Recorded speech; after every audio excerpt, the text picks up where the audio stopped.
Subscribe my channel and press bell icon to get all notification. Today we will start the new chapter, which is how do we fall ill. So let's start our new chapter. Let's see what we are going to study in this chapter. पहले समझ लेते हैं कि actual में ये chapter है क्या, क्या हम इसमें पढ़ने वाले हैं.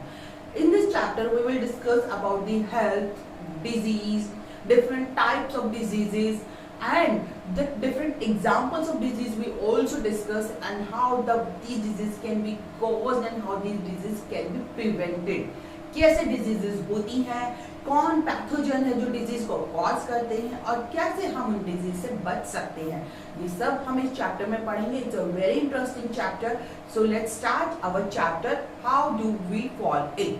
तो सबसे पहले हम इस चैप्टर में हेल्थ और डिजीज से बात करें, इसके बारे में बात करें, तो पहले हमें ये समझना पड़ेगा. एक सेल के रेफरेंस में हम थोड़ा सा पहले समझ के देखते हैं इस चीज को कि कैसे everything is interrelated. You know that cell, जिसके बारे में आप पहले ही पढ़ चुके हैं, cell is the functional unit of life. Okay, अब सेल जो है it's a static, means cell का कुछ ऐसा सिस्टम नहीं है, but it's do all the function. Cell के अंदर बहुत सारी प्रोसेसेस होती जा रही हैं, डायनामिक प्रोसेस हो रही है, मींस बहुत सारे चेंजेस हो रहे हैं. सेल्स डाई भी हो रही है, न्यू सेल्स फॉर्म हो रही है, ओल्ड सेल्स रिपेयर भी हो रही हैं, and the tissues are also damaging, they are forming the new cells. Every organ is doing its work, like heart is beating the blood, and the lungs doing respiration, digestive system is doing digestion. These organs are doing their work. But what happens if any organ, any body part do not work properly? Suppose kidney जो है वो अपना function ढंग से perform ना करे. Kidney का function है ब्लड को प्यूरिफाई करना. अगर किडनी ब्लड को प्यूरिफाई नहीं करे तो क्या होगा? बॉडी के अंदर टॉक्सिक मटेरियल इकट्ठा होता रहेगा, वेस्ट जो है बॉडी के बाहर नहीं निकल पाएगा. When this toxic substance accumulate in the body, the blood become poisonous, and when this poisonous blood reach to the brain, ये brain को affect करेगा, and brain is also not able to work properly. इस case में brain भी properly काम नहीं कर पाएगा. तो ऐसे हम देख सकते हैं कि एक बॉडी का फंक्शन और एक बॉडी पार्ट कैसे दूसरे बॉडी पार्ट को भी अफेक्ट कर सकता है.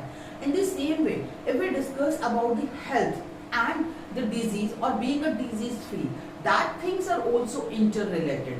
कैसे अफेक्ट होता है ये सब कुछ, इसके बारे में बात करते हैं. तो सबसे पहले हम बात करेंगे हेल्थ के बारे में. Actually what is health? So let's start our topic with the health. Health क्या है? जब हम किसी से हेल्थ के बारे में पूछते हैं तो हम कहते हैं हाँ ठीक है, मेरी हेल्थ ठीक है, I am able to this work because I am a healthy person. But actual में हेल्थ का मतलब हम क्या लेंगे? अगर आप एक एग्जांपल लें, suppose you talk about your grandmother, आप कहें कि my grandmother is healthy. In which way you are saying that she is healthy? किस वे में आप कह सकते हो? हेल्दी कब है? जब वो आसानी से अपने सारे काम कर पा रही है, when she is able to go to the market, or when she is able to go to the neighbors for their social means communication, या अपने फ्रेंड्स के साथ बातें करने के लिए. जब इस तरीके की फंक्शंस आपकी ग्रैंडमदर परफॉर्म कर पा रही हैं, then you can say that she is a healthy. In the same way, अगर आप क्लास में हैं and teacher is saying no students, this is not a healthy attitude. इस केस में हेल्दी का क्या मतलब है? इस केस में हेल्दी का मतलब है कि you are not means interest of studying in this teaching that the teacher is teaching to you in the classroom. यहाँ पे हेल्दी जो वर्ड यूज हुआ है वो इस रेफरेंस में यूज हुआ है कि क्लासरूम के इस एनवायरमेंट में अगर आप टीचिंग में इंटरेस्टेड हैं, then you are showing the healthy attitude. If you are not interested, then you are not showing healthy attitude. So यहाँ पे दो डिफरेंट कंडीशंस में हम हेल्थ को मींस डिस्कस कर रहे हैं. But overall when we give a proper definition of the word health, then what we can say? We can say that health is the condition or is well-being of any or human being to do its function well enough in a physical way, in a mental way or even in a social way. यानी कि जब कोई इंसान अपनी physically, अपनी body से, अपने दिमाग से और अपने सोशल एनवायरनमेंट में सब कुछ अच्छे से करने के लायक होगा, कैपेबल होगा, then we can say that the person is healthy and he has a good health. तो हेल्थ की डेफिनेशन हम क्या कहेंगे? Health is a state. I am writing very important definitions here. health is a state of being well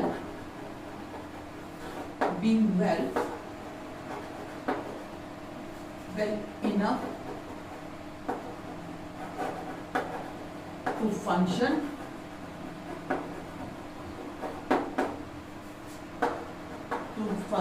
well. किन किन case में? well, physically, mentally and socially. So this is we already discussed कि हमने बात की है कि किस केस में हम हेल्थ की बात करेंगे, जब कोई भी पर्सन इतना इनफ है, इतना कैपेबल है कि वो आसानी से अपने सभी फंक्शंस परफॉर्म कर रहा है, मेंटली भी, फिजिकली भी और सोशली भी. Okay, that's about the health.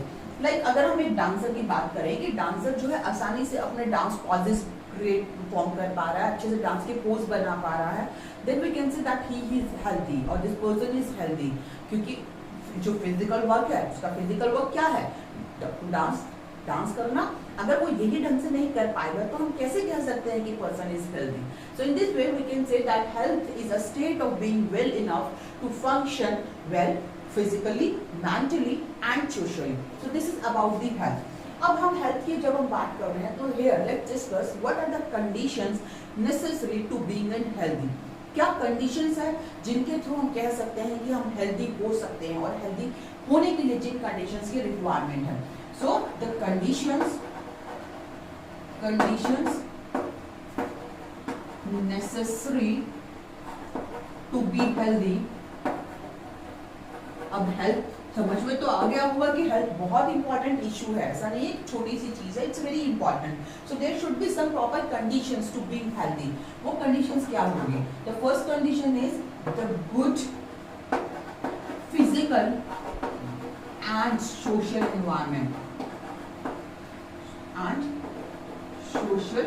Environment. क्योंकि हमारी जो हेल्थ है उसे कौन इफेक्ट करता है? हमारी बॉडी इफेक्ट करती है, हमारी सराउंडिंग इफेक्ट करती है, हमारी कम्युनिटी इफेक्ट करती है.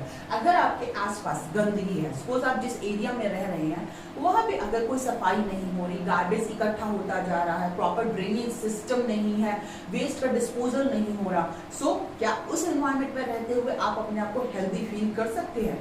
नो.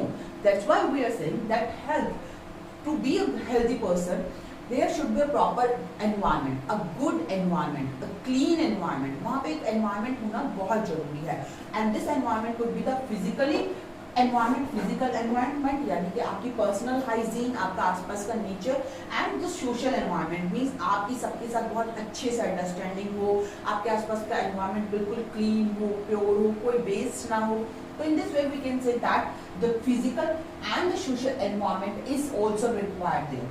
जब हम फिजिकल एनवायरनमेंट की बात करते हैं तो यहाँ पे हम ये भी कह सकते हैं कि जो प्रॉपर डिस्पोजेबल सिस्टम और ये जो चीजें अगर नहीं होंगी ना तो फिर एक पर्सन हेल्दी फील कर ही नहीं सकता. उसका एनवायरनमेंट ही अगर क्लीन नहीं होगा तो कैसे वो अपने आप को हेल्दी फील करवाएगा?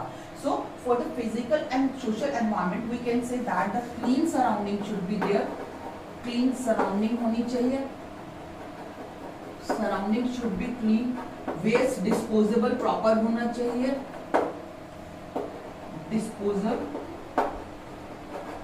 Waste disposal should be there, and the clean drinking water should be clean drinking water available होना चाहिए. And next thing proper sanitated means sanitation होना चाहिए. Sanitated environment is there, clean environment should be there, proper सैनिटेटेड environment और place.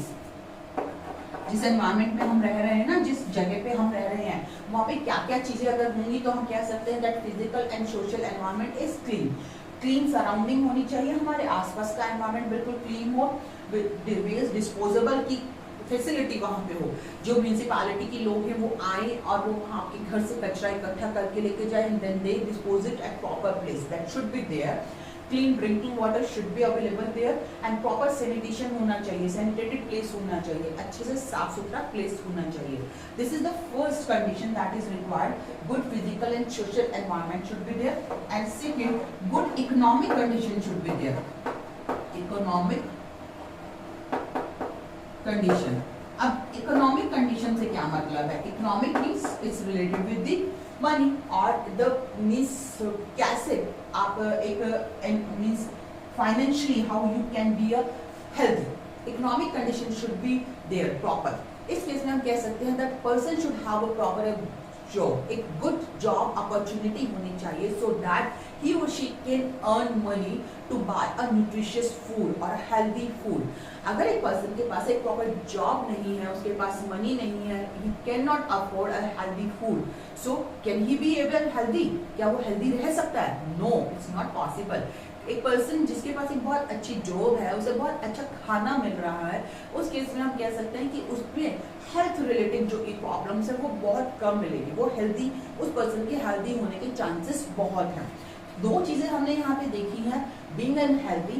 To things are very important, that is first thing the physical and social environment should be good, बहुत clean social और physical environment होना चाहिए। And second thing is the good economic condition should be there, job opportunity होनी चाहिए so that the person can earn money and he can afford a nutritious food. So ये चीजें हमने यहाँ पे देखी है। Now next thing is the health is also related with the community. Health and community issues are also related. हम एक community में रह रहे हैं, हम एक सोशल एनवायरनमेंट में रह रहे हैं, अगर हमारी कम्युनिटी, हमारी सराउंडिंग, हमारे लोगों के साथ बिहेवियर अगर अच्छा है then our health should be will be a good health, तभी हमारी हेल्थ जो होगी वो एक गुड हेल्थ होगी।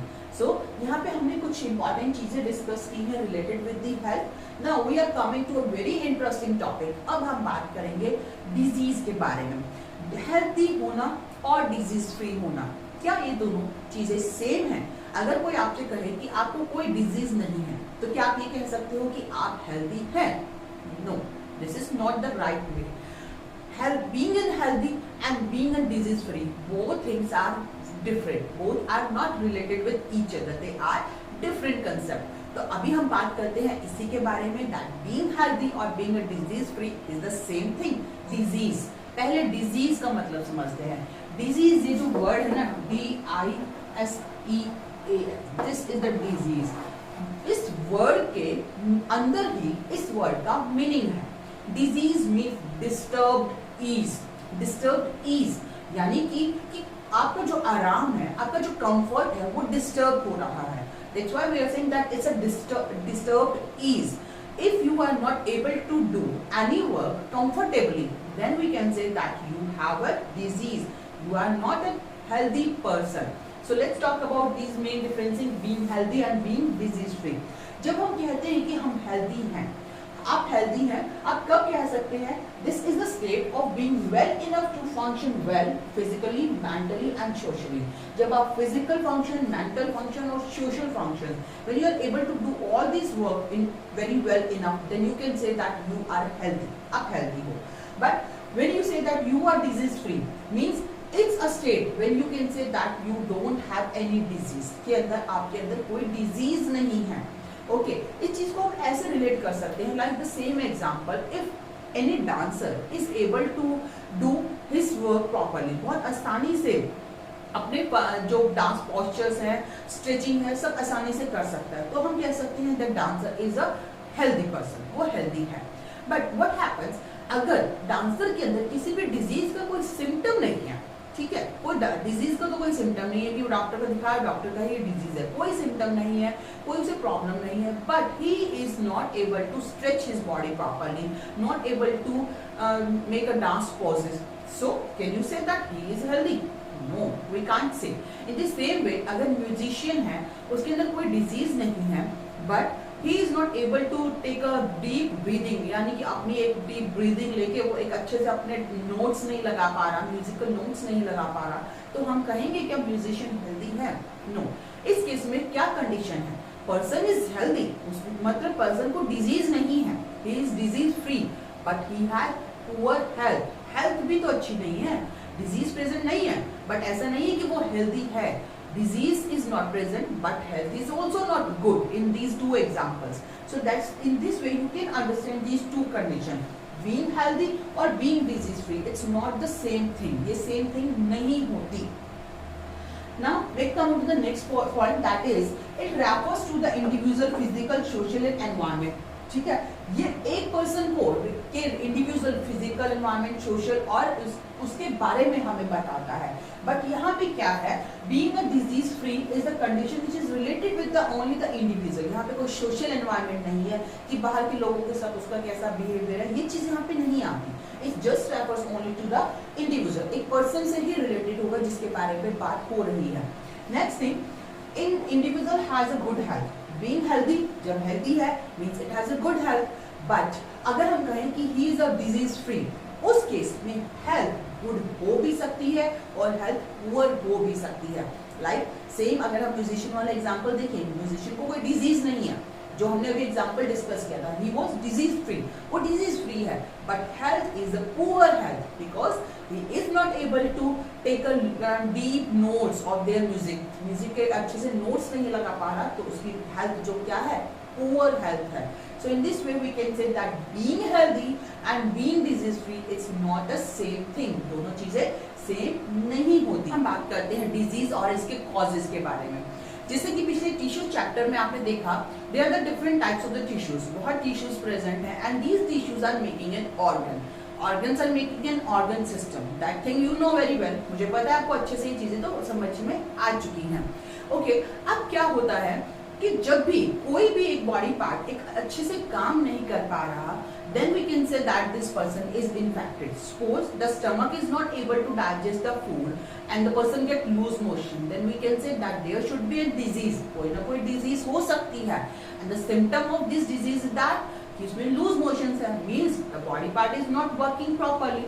So this condition is not as considered as a disease condition. हम कह सकते हैं कि हाँ disease present है. So, इसी तरीके से हम डिजीज की बात कर रहे हैं कि डिजीज में क्या होता है, when a person is affected by a disease, either the functioning or the appearance of one or more of the symptoms of the body will change for the worse.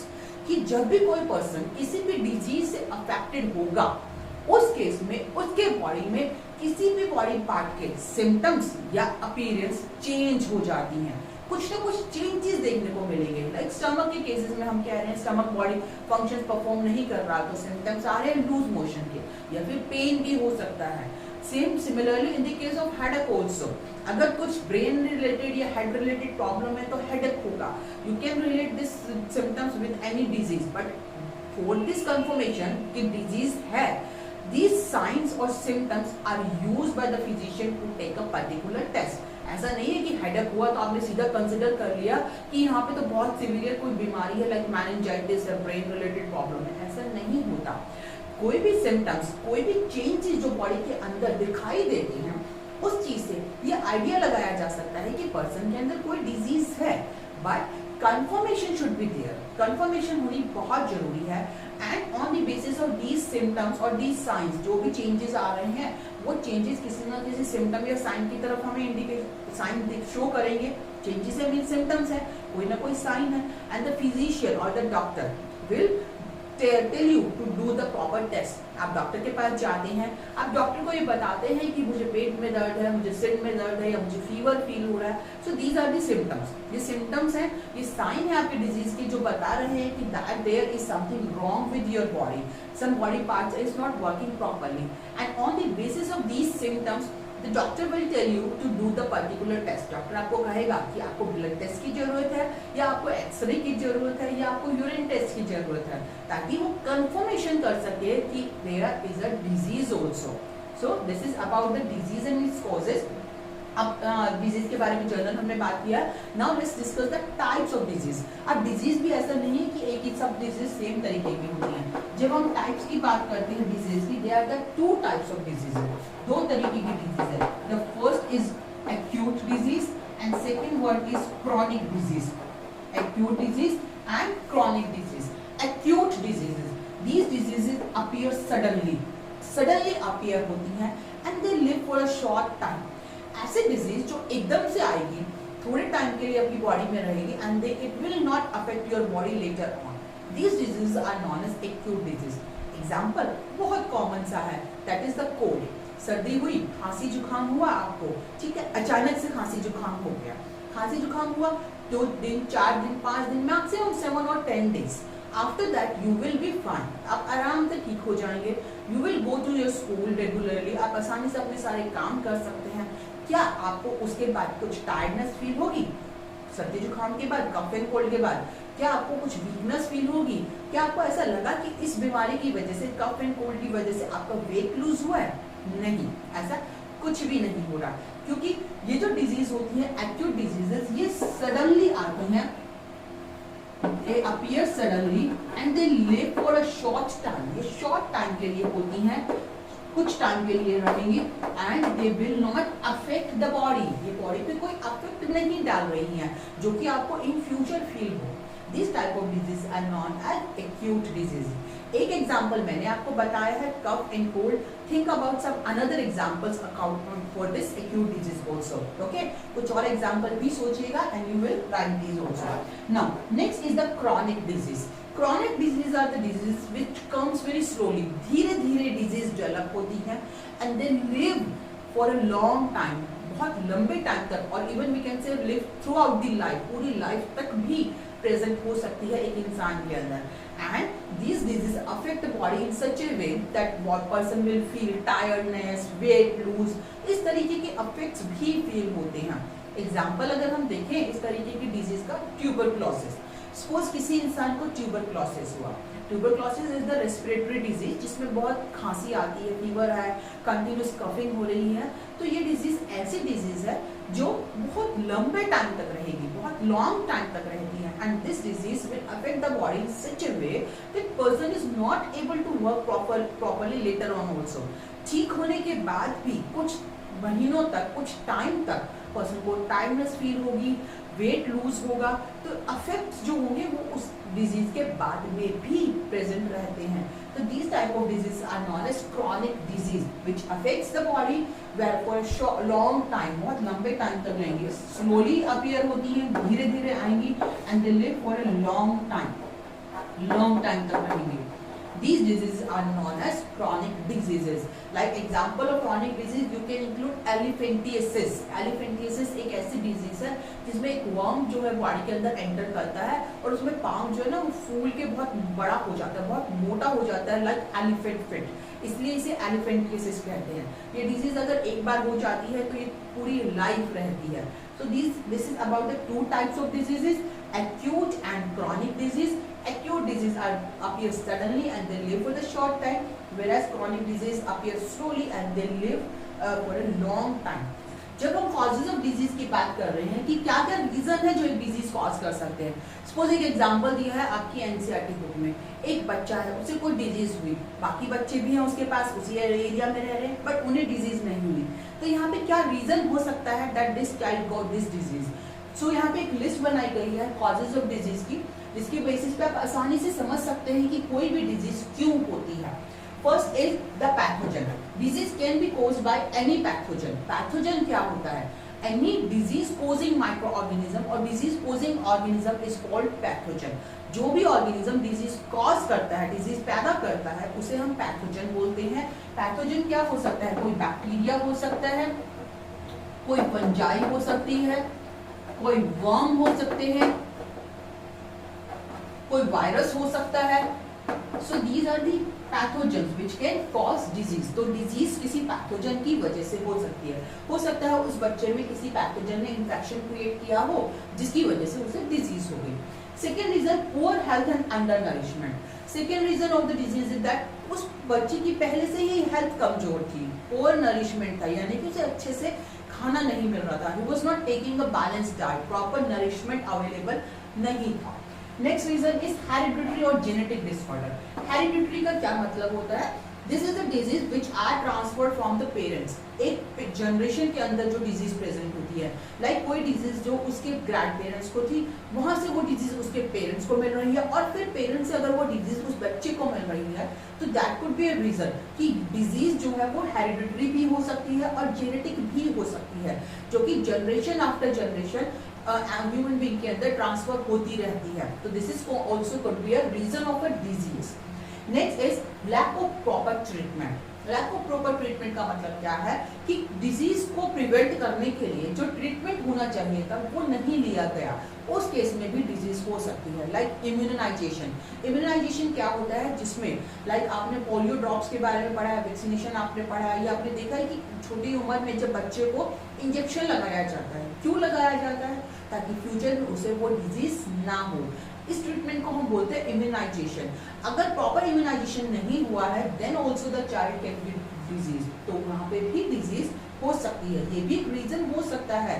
Next is environmental pollution. हो सकता है वहाँ पे environmental pollution हो, like water is not clean, गंदा पानी पीने से बीमारी हो रही हो, एयर इज नॉट पॉल्यूटेड जिसकी वजह से कोई रेस्पिरेटरी प्रॉब्लम हो रही है, या फिर नॉइस पॉल्यूशन है जिसकी वजह से ईयर रिलेटेड, हियरिंग रिलेटेड कोई प्रॉब्लम हो रही है।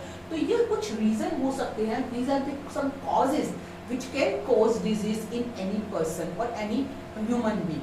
तो यहाँ पे हमने कॉजेज की बात की है। अब on the basis of spreading कि डिजीज कैसे स्प्रेड हो रही है, it also has two types. पहले हमने एक्यूट और क्रॉनिक देखा था। These are the types of disease on the basis of how they occur और how they affects the body. ठीक है, वो दो टाइप हमने कर लिए हैं, एक्यूट डिजीज और chronic disease.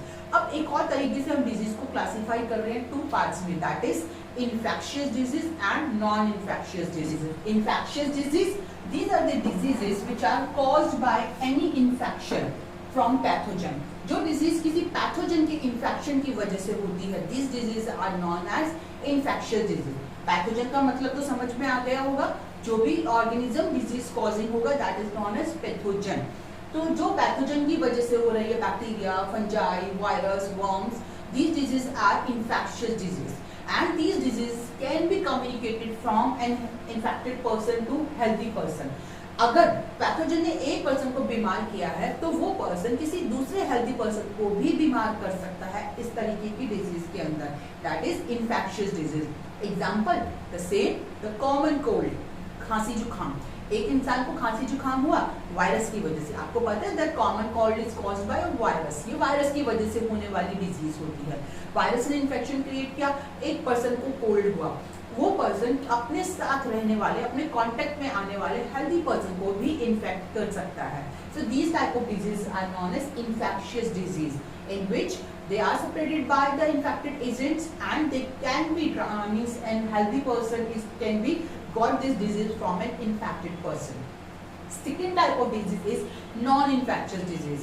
These are the disease which are not caused by any pathogen. Pathogen से नहीं हो रही, खुद बॉडी के अंदर कुछ ना कुछ abnormalities, कुछ प्रॉब्लम होने की वजह से डिजीज हो सकती है, और ये डिजीज किसी मींस इन्फेक्टेड पर्सन से हेल्दी पर्सन में ट्रांसमिट नहीं होती। एक हेल्दी पर्सन को ये डिजीज किसी इन्फेक्टेड पर्सन से नहीं हो सकती। These diseases are known as non-infectious disease. The example of such kind of disease is high blood pressure or heart diseases or arthritis. इस तरीके की डिजीज अगर एक इंसान को है, किसी को हाई ब्लड प्रेशर की बीमारी है, डिजीज है, तो क्या साथ रहने वाले पर्सन को भी हो जाती है? नहीं ना। तो इस तरीके की डिजीजेस वो डिजीज है जो ट्रांसमिट नहीं होती इन्फेक्टेड पर्सन से हेल्दी पर्सन के अंदर। तो आज हमने डिस्कस किया है हेल्थ के बारे में, being healthy and being disease free, then what is the disease, what are the causes of disease, and what are the different types of disease. That things we discussed today. I hope you are able to understand this. In the next video we will discuss about the infectious agents, how the different types of infectious agents causes different diseases. So keep watching, keep studying and keep learning. Thank you.